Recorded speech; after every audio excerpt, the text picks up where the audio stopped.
What would you say is the biggest benefit to getting this hearing God's voice thing right? Yeah.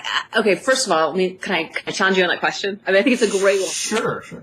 That sense of getting the hearing from God's voice right, I think that we'll never get it right. Okay, so we kind of have to come to terms with that. Right. And the fact that we are going to stumble, we're going to make mistakes, we're going to think that God was saying one thing and he was saying something completely different, and recognizing that even when we stumble and we fumble, God is big enough and he has it all under control. Okay? Mm-hmm. Right. I mean, if Adam and Eve could eat the fruit and God could still rise up in that, man, he's got it covered for you and I. I mean, that is the great news of the gospel right from the very start.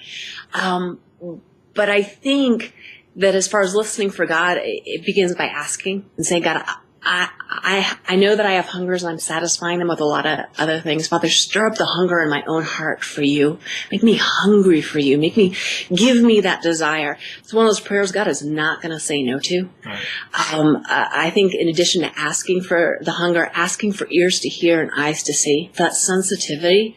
And then when those moments come, responding. I'm speaking out of Scotland because literally I just flew back. But when I was wandering around Edinburgh, there was that period in the afternoon I was just by myself. And I just sensed something inside of me saying, walk in to this hotel, like go through these doors. But I remember I opened it up and I walked into the lobby and I looked around and there were some people there, but I didn't really see anything. I mean, just to be honest, and I walked back out.